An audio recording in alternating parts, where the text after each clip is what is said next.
Ngayon, ang pinaka-issue nito ay, sabi ni Bossing, may umusok daw.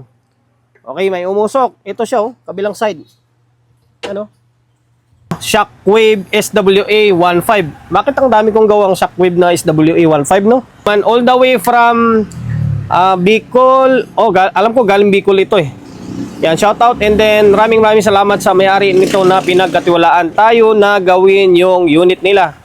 Kahit malayo eh, bali dinaan na lang dito sa atin, maaga pa eh, dinalan na tayo ng gawain. Yan, SWA-15 na Shockwave live. Ngayon, ang pinaka-issue nito ay, sabi ni Bossing, may umusok daw. Okay, may umusok. Ito siya, oh, kabilang side. Ano? Okay. Oh, umusok talaga siya. Ngayon, nawawala ako sa kwan ko nawawala ako sa focus ko sa kung anong i-deliver ko dito ngayon, ano pa bang gagawin natin? Naikalas ko na, itong channel to, hindi ko pa pala nakalas. Ito lang sinilip ko eh. Ngayon, ang pinaka-history nito pala, kung bakit umusok to is parang sabi ni Bossing is, yung equalizer daw, parang nagtotaling kwan siya, yung alam mo, umugong ng todo. Siguro kinulang ng ground siguro yung connector or anuman na nagalaw siguro yung mga connector hanggang sa humaming, hanggang sa naapektuhan nito. O, yun ang pagkasabi. Ngayon, ito yung problemahin natin. Sana magawa natin. Ngayon, hindi na natin ititesting to. Ititesting nyo pa ba? May umusok na nga eh. Kitang-kita naman, oh. Ngayon, kalasin natin to. Tapos, yan, tanggalin ang dapat tanggalin. Iwanan yung dapat iwanan. Mablanko ako. Okay, kalasin ko yung board Ito, nakalas ko na yung board oh. Mapapansin nyo, literal na sibak talaga siya oh. Umusok pa. Oh, umusok pa talaga siya. Oh, grabe no. Ilang peraso kaya yung output nito na nadali. Ngayon, ang unang move dito ay siyempre kalasin mo yung mga lahat na nausok. Tapos siyempre check mo yung mga nakapaligid dyan ng mga pyesa kung may na-open or nag-change value, lalo yung mga transistor na yan. Tapos, huwag kalimutan i-check itong diode. Check mo kung may output na nadali, pati itong MOSFET. Ngayon, check natin. Ngayon, eto, dito muna tayo sa may kabilang lamesa. Kaya medyo may iba yung ambience, oh. Dito sa may kabila, may nakasalang kasi doon, eh. Tinatamad ako magbuhat or maglipat, kaya dito muna tayo sa may kabila. Ngayon, check natin yung diode. Dito kasi medyo maingay kasi malapit sa pintuan. Check natin muna yung fuse. Fuse muna. Okay, open yung fuse. Open, oh. Tapos ito, butong isa. Tapos dito, okay, matik yan, short yan. Open nga eh. Tapos dito, meron din to sigurado. Oh, short din. Tapos dito sa may MOSFET, shorted din ito. Sibak yung uso niya. Short. Ilang piraso? Ay hindi, tingnan muna natin. Baka mamaya kwanto eh. Baka diode yan eh. Okay, diode nga. Sorry. Mali ako. Diode pala itong dalawa. Ay, shorted talaga yan. Kasi itong isang paa na to, tsaka ito, magkadugtong lang yan. Ngayon, mukhang buo yung MOSFET. Buo itong isa. Okay, buo din itong isa. Okay, buo din ito. Buo din. Tapos kabila. Okay, buo din ito. Check lang natin mga MOSFET muna. Okay, buo din. Okay, buo din ito. Okay, buo din. Buo yung MOSFET. Yung output lang yung nadali. May nadali ng mga output. Ngayon, ang gagawin mo dyan, no need na magkalas ka ng board. Huwag mo nang kalasin yung board. Angat mo lang itong mga blocky na to. Yung 0.25 na resistor. Pag naangat mo yan, ngayon, machicheck mo na yan pa isa-isa yung output transistor. Ngayon, itong D669, check natin to sa may bias kung buo or sira na.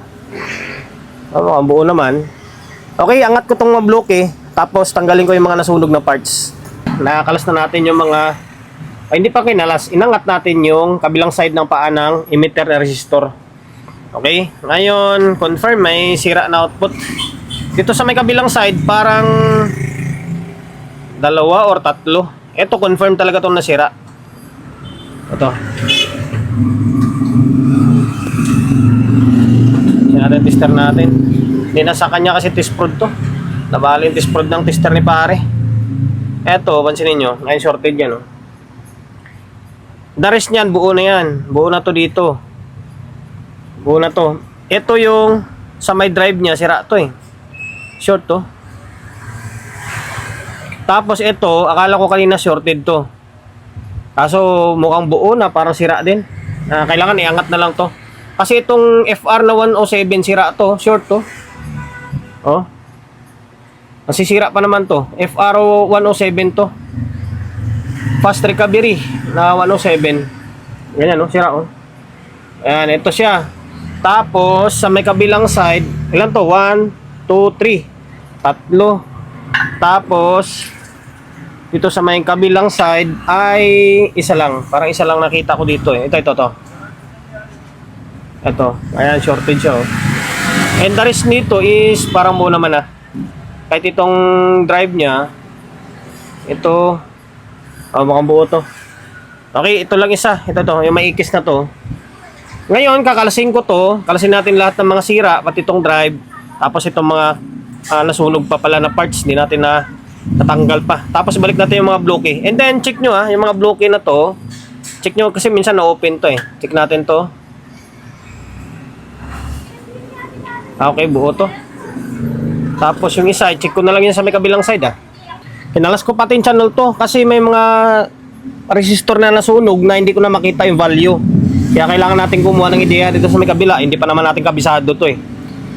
Ito, wala pa namang lamat to. Ngayon, dami. Sobrang dami ang nadali. Ito, MJA na 350. MJA na 340. Tapos yung mga 41, 48 dito, puro shorted to. Ayan siya, mga pinagka-cutter ko na lang. Tapos dito yung 104 dito, short. Tapos may lumiyab pa na linya mula dito. Papunta dito. Lumiyab. Tapos dito resistor to resistor. Tapos resistor. Tapos 41, 48 din dito.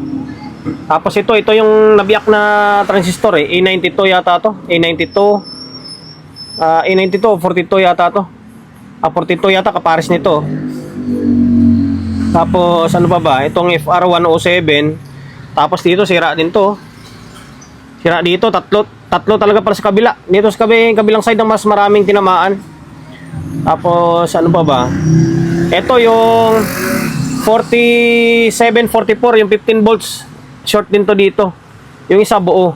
Kung mapapansin nyo sa ibang mga design ng CE series na merong Zener diode na 15 volts para dito sa may OP amp nya. Tapos ano pa ba? Ayan na, mga resistor. Ayan, mga resistor na to. Tingnan mo, wala nang number, di ba? Kaya kailangan natin itong isa na to. Ngayon, ang gagawin natin, magtanim na tayo. Na-double check ko naman. Sana, hindi tayo nalusutan.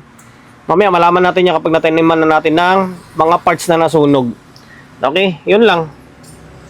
Nakompleto na natin yung pyesa. Pasensya na kung di ko na pinakita sa inyo. Natagalan din tayo eh. Pag baklas pa lang eh, baklas kabit medyo matagal kasi marami rin nadali. Eto, halos common lang naman sa live to eh. Eto, 10 ohms. 10 ohms. 75 ohms, 75 ohms. Tapos ito may 470 na nadali dito. Sa kabila yung 470, buo naman eh. Tapos itong isa bumunot lang tayo sa ibang board. Itong FR na 107. Ito siya oh. Yan, kasi shorted tong isa ito. Yan. Ngayon, FR107, ano pa bang pinalitan natin? Ito, dalawang switching diode. 4148, marami tayong stock niyan. Tapos isa dito sa kabila, 4148 din.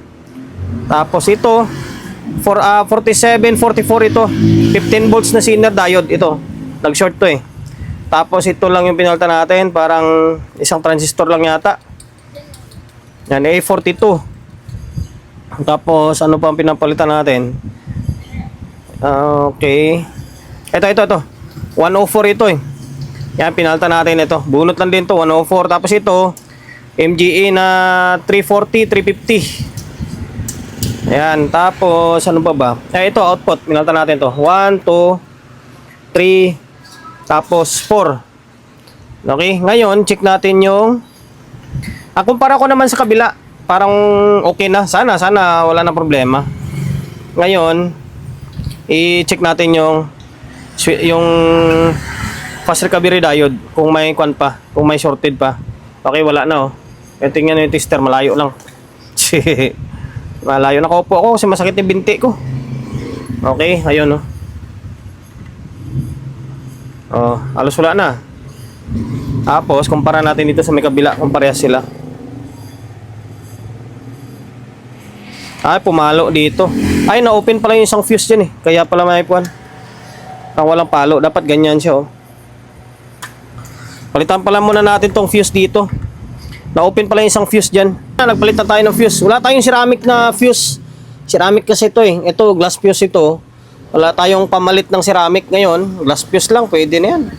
Ngayon, kumpara natin yung galaw ng fast recovery diode. Okay, ayan. Goods. Okay, goods. Tapos, kumpara natin dito kung parehas yung galaw. Okay, parehas lang. Dito. Okay, parehas lang. Ngayon, ay ito pa pala kanina, may naputol na linya. Mula dito yan.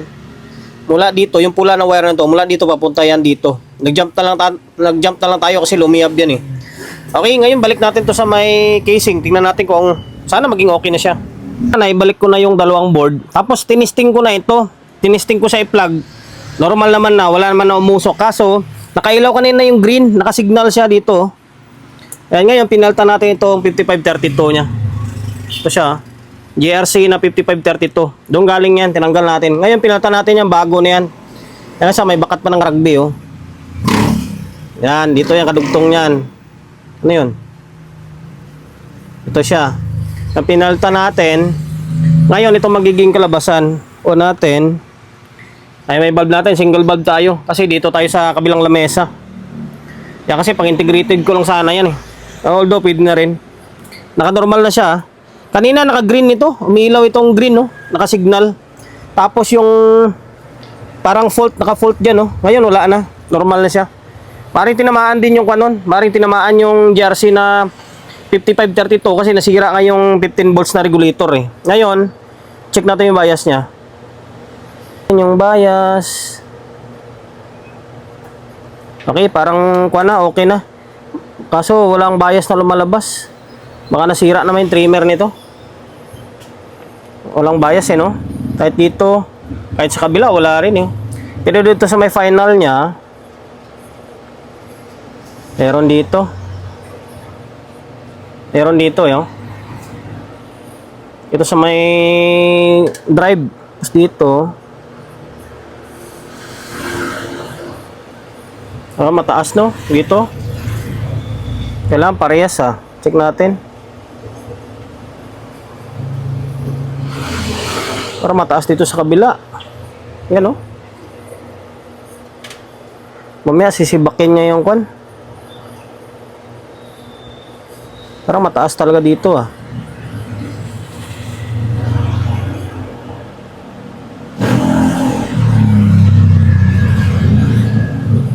Kaya lang ah, double check natin na maayos para sigurado. Okay, ito sa may drive to, nasa 0.5 siya. Tapos dito yung bago, yung ni-repair natin. Okay, 0.5 din. Okay, normal. Tapos dito, balik rin natin kasi sa lungat yan eh. Negative, positive. Balik rin natin. Tapos dito, whoop. Okay, nasa 0.5 dito. Tapos dito, nasa 0.4 lang to ah. Medyo mababa to dito ah. Okay, double check na natin bakit ganun siya. Ngayon, ang gagawin natin dito ay i-fix muna natin kung ano yung bias na ginagamit natin sa mga previous vlog natin. Yun din i-apply natin dito. Parehas. Para malaman natin kung ano magiging kinaibahan nila. Tapos halos wala na siyang bias. Oh. Nagbago na yung kanyan. Ayan, pag nausukan, nasisira lalo yung trimmer. Halin tulad natin sa mga previous na gawa natin.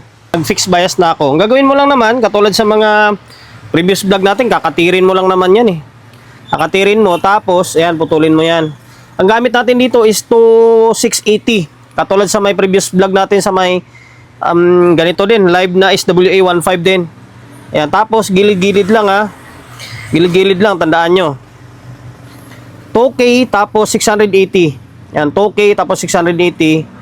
Ito yung trimmer nyo. 3K yung trimmer nito eh. 302, 3K. Ngayon, try natin ibalik ito. Tingnan natin kung ano magiging kalabasan niya. Ibalik na natin to. Ngayon. Okay, tingnan natin. Ang gamit natin dyan, 2680 ah. Ginaya lang natin sa may mga previous vlog natin sa may SWA na 1.5. Kailangan may lalabas na bias dito. Meron dito. Yun lang, wala oh. Parang walang lumabas. Samantala dito, meron dito eh. Meron sa may kwan niya oh. Pagdating dito parang walang bias. Bakit ganun? Wala oh. Same din dito. Ito wala rin ah. Ba't ganun?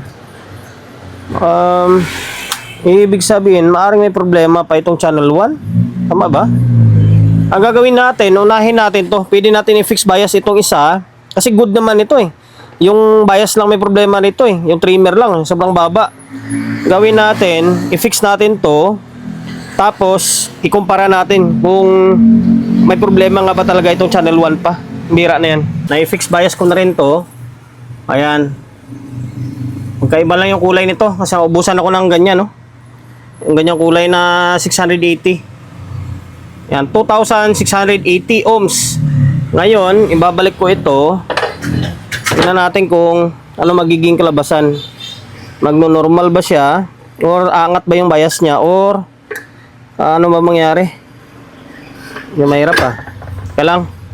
Okay, bali, eto na. Nakuha ko na to. Ay, balik ko na yung mga wire. Ngayon, ay pre. Sukatan natin. Tingnan natin kung magbabago ito.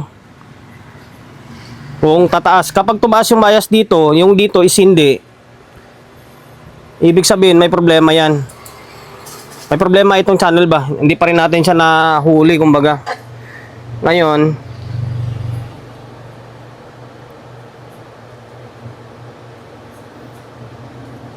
hindi pa rin siya umangat. Bakit ganun man? Magkaiba yung design nito sa unang mga ginawa natin. Ba't parang zero bias talaga siya? Meron naman dito.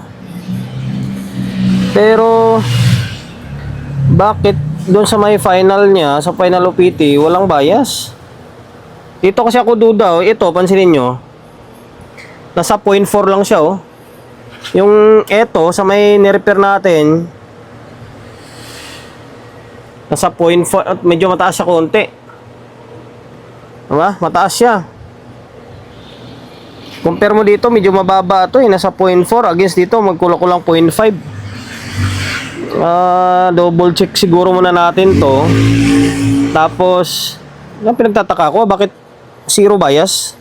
Matala, naka-fix na ito ah. Dapat mataas na.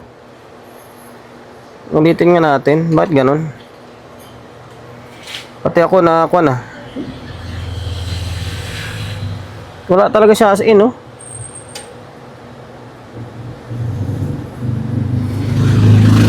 Pares talaga sila eh. Wala, oh.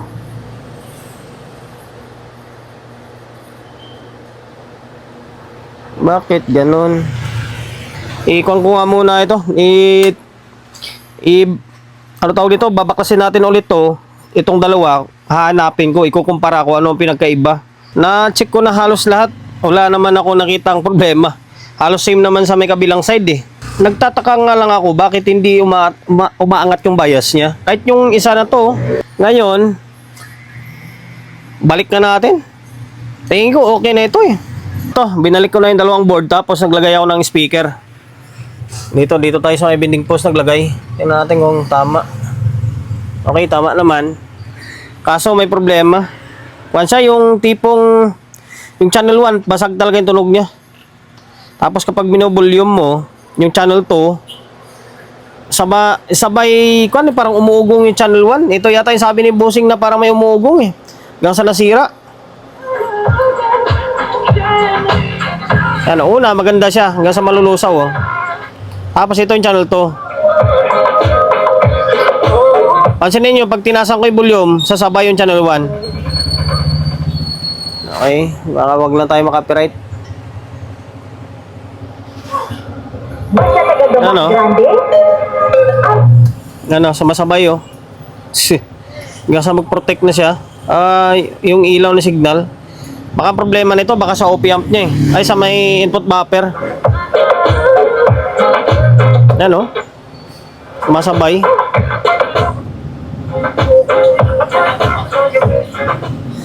Double check natin. Meron akong ikukwento sa inyo mamaya na maganda, na di maganda.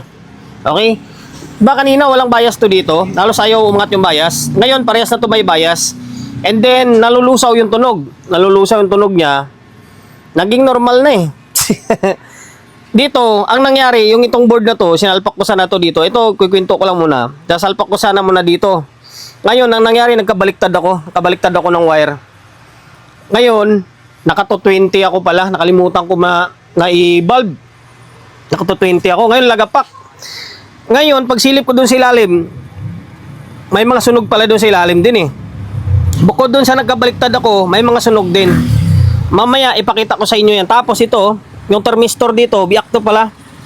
Siguro, napiktuhan to nung nandito, nung nasunog to dito. Okay? Pero mamaya, ipakita ko sa inyo. Ngayon, ito, nagkabayas na ito. Ngayon, i-on natin. Kaya, lagi kong payo sa inyo, once na nagtutroubleshoot kayo, pero hindi, kasama talaga sa buhay natin yan na makakaligtaan or yung disgrasya na tinatawag. Ngayon, yung channel to, may nakasalpak na input to, tapos may speaker, pakinggan nyo. Mag-normal to, tapos hindi na siya malulusaw yung tunog niya. Ano?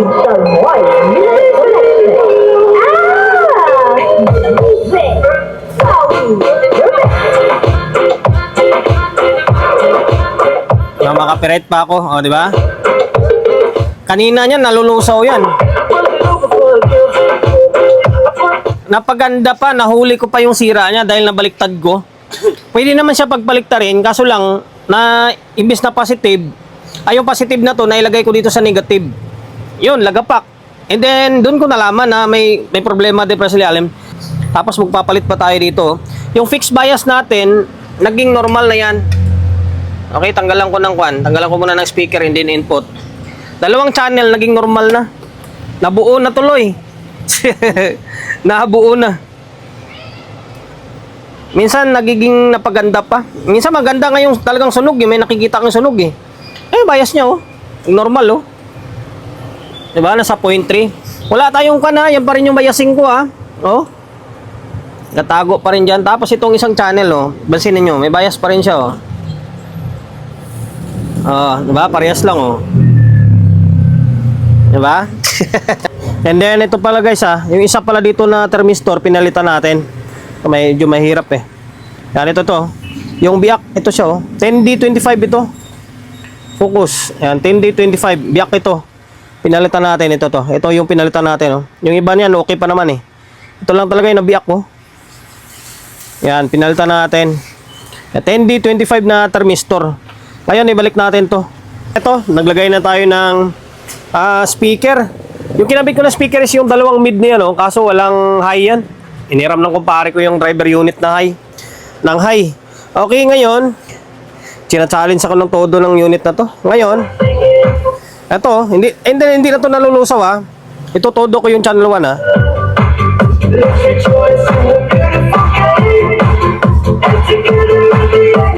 Yan, baka makapirate tayo. Tapos ito yung channel 2.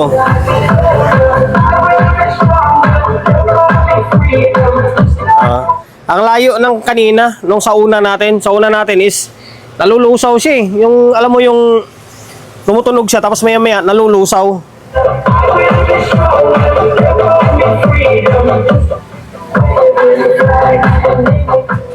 Ano, ipapakita ko ba sa inyo? Tingin ko, ang isa sa naging sani lang is yung parang may kulang na voltahe siguro. Dahil doon sa may, bago siya pumutok kasi nagkabaliktad ako nito eh. Nagkabaliktad ako ng salpak. Medyo napaganda pa nga eh. Nung pumutok, napaganda pa siya. Kasi nakita ko doon sa ilalim na problema. Hindi ko na papakita sa inyo. Putik na yan. Tinatamad na ako magkalas nito eh. Ang dami pa namang klaseng wire oh. Na normal naman sa atin yan ng mga technician na minsan nagkakamali ka, magkabaliktad ka. Normal lang yan. Ayan. Sundan nyo lang. Daming sira. Bali, ilang pirasong output na nadali dito? Tatlo. Ay. 1, 2, 3, 4 pala. Isa doon sa may kabilang side. Tapos 3 dito. 1, 2, 3. Tapos itong mga drive niya. Yan, tapos resistor. Itong kwan pala, ito. Yan, yung 5532 pinelta natin to. 2 piraso to. Yan, alam nyo kung ano to, 2 piraso. Kung bakit nagiging 2 piraso. Kasi nga nung nagkabaliktad ako kanina ng supply, napiktuhan yung pating isang 5532 na to. Okay? Yun lang. Hanggang dito na lang. And then, ay fixed bias ko na pala yan ha. Yung fixed bias na ginamit natin dyan ay 260. 2,680 kasi 680 ohms at saka 2,000. Ayan, sana nakapagbigay idea ako sa inyo kung paano mag-repair. Pasensya na kung di man ganun kaganda yung pagkagawa natin ng video at pagkapaliwanag natin ngayon. Humingi ako ng pasensya. Okay? And then, dahil umabot ka sa part ng video natin na ito at hindi ka pa rin nakapag-subscribe, pakisubscribe ng YouTube channel natin. Pindutin mo yung bell button sa gilid, select mo yung all. Ayan, kapag napindot mo na yan, manonotified ka kapag meron tayong bagong upload na video. Nag-upload tayo ng video, 1 beses, 2 beses kada araw. Okay? Ayan, masunog yung speaker ko ah.